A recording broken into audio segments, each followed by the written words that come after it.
মিথ্যা ঘটনা ঘটিয়ে কেউ কাউকে হয়রানি বা মিথ্যা সংবাদ প্রচার করার মাধ্যমে কারো সম্মান হানি করতে না পারে।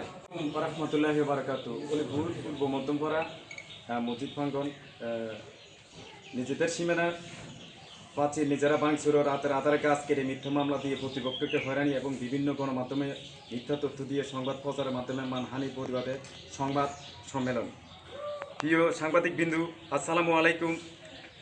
আপনাদের জ্ঞাতার্থে জানাচ্ছি যে আমরা আলমগীর হোসেন ও আলিম হোসেন দুই ভাই দেশের আইনের প্রতি অত্যন্ত শ্রদ্ধাশীল।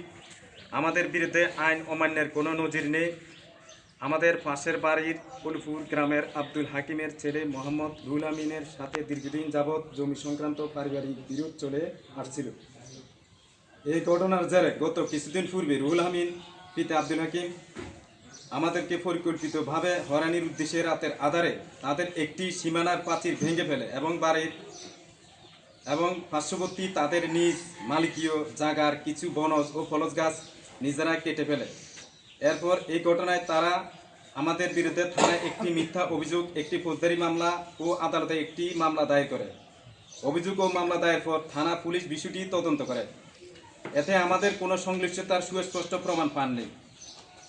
এলাকাবাসী এই ঘটনায় বরং রুহুল আমিন পিতা আব্দুল হাকিম গংকে দোষারোপ করছে। এতে ক্ষিপ্ত হয়ে রুহুল আমিন পিতা আব্দুল হাকিম গং জাতির বিবেক সাংবাদিকদের কাছে মিথ্যা তথ্য উপস্থাপন করে আমাদের বিরুদ্ধে সাজানো ওই ঘটনায় বিভিন্ন গণমাধ্যমে সংবাদ প্রচার করে।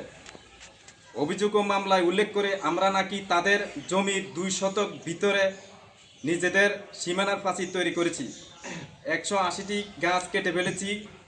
সম্মানিত সাংবাদিক বিন্দু সহ আপনারা সবাই দেখে যান যে আমাদের সীমানার কোনো প্রাচীর নেই এবং 180টি গাছ কাটার চিহ্ন নেই।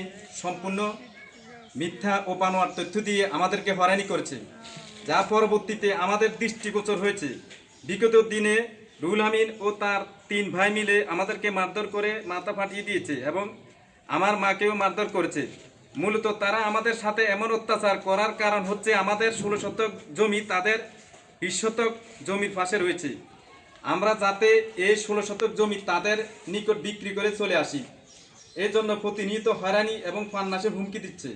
এই বিষয়ে আমরা অতি শীঘ্রই আইনি ব্যবস্থা গ্রহণ করব।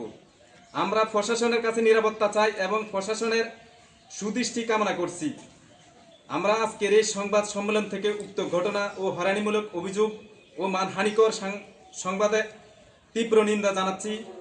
আপনাদের মাধ্যমে আইন শৃঙ্খলা রক্ষাকারী বাহিনীর কাছে আকুল আবেদন করছি, তারা যাতে ঘটনার অধিকতর তদন্ত সাপেক্ষে প্রকৃত দোষীদেরকে আইনের আওতায় নিয়ে আসে, আর যাতে মিথ্যা ঘটনা ঘটিয়ে কেউ কাউকে হয়রানি বা মিথ্যা সংবাদ প্রচার করার মাধ্যমে কারো সম্মান হানি করতে না পারে।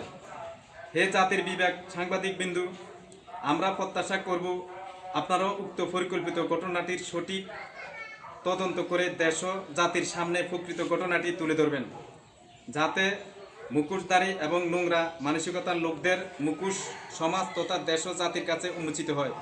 যেটা শুনছি আর কি, যে তারা যে রমজান মাসে যেটা যে ওয়াল ভাঙ্গা হয়েছে, সর্দারের কাছে ফোন করছে যে এমনি এমনি আমার ওয়ালটা ভাঙিয়ে লেগেছে। তো সর্দার বাস্তব করছে যে ওয়াল ভাঙছে কাটা তোমরা দেখছি না, আমরা দেখি না। তো না দেখলে এখন এটা খোঁজ খবর নিয়ে যাও কাটা ভাঙছে। তো এর মধ্যে আমরা এগুলো শুনতে আসি ওয়াল ভাঙিয়ে লেগেছে, তারা করতে আসে কি এই হুকে ভাঙছি, এই হুকে ভাঙছে, এই হুকে ভাঙছি। এর মধ্যে তারা আমরা সমাজের কাছে বিচারও পায় না, আমরা কাছে আসে না। তারা আইনের বাদী বা বিবাদী কেউ আসে নাই। সমাজের মধ্যে তারা এই ব্যাপারে কোনো প্রাপ্তি হয় না যে আমরা এই ঘটনা হয়েছে যে আমরা এটা সমাধান করে দেন।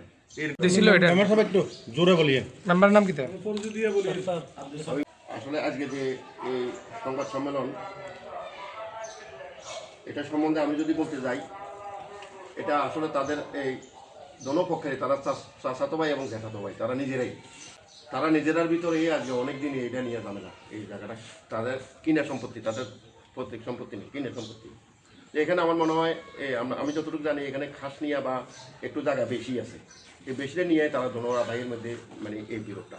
এরপরও এটা পরিষদে বসা হয়েছিল, পরে আমরাও গ্রামবাসীও বসছিলাম, মনে হয় 1 বার না 2 বার বসছিলাম। আমরা যতটুকু পারছি আমরা ততটুকুই মানে এটা সমাধা করছি। সমাধা করার পরে তারা ওয়ালটা করার পরে আমার একদিন বললো যে আমার ওয়ালটার পাশে দিয়ে মানে এরা একটা ড্রেন করতে আসে, যেমন আমার ওয়ালটা করে আমার কাছে কিন্তু কোনো জানাইছে। জানাইছি আর তখন বাইদা ভাই এরা আরও বলছে যে আরও গর্ত করিম যখন এরা করে না এটা যদি ভাইয়েরা যদি কেউ সার না দেয় তাহলে তো এটা গ্রামবাসী নয়, এটা পুরো সমাধান করতে সম্ভবিত। এটার মধ্যে তাদের ওয়ালটা একদিন রাত্রে ভাঙি ফেলে, কে বা কারা ভাঙছে এটাও আমরা জানি না, পরে জানাইছি যে ওয়ালটা ভাঙিয়েছে। তো এটা নিয়ে বিরোধ করে তারা মামলা করছে, তারাও করছে। এরপরও দরকার ছিল দোনোপক্ষেরই, আমার মনে হয় আর কি দরকার ছিল দোনোপক্ষেরই পাড়ার লোকজনদের নিয়ে বৈশা মানে এটা সমাধান, কারণ মামলা মোকদ্দমা কারোর জন্য শুভ না, ক্ষতিগ্রস্ত দোনোজন। তো এটা কিন্তু তারা করে নাই, দোনোপক্ষের কোনো পক্ষে এটা সদয় যে সর্দার বললো যে আমি জানি না, আসলে এটাই।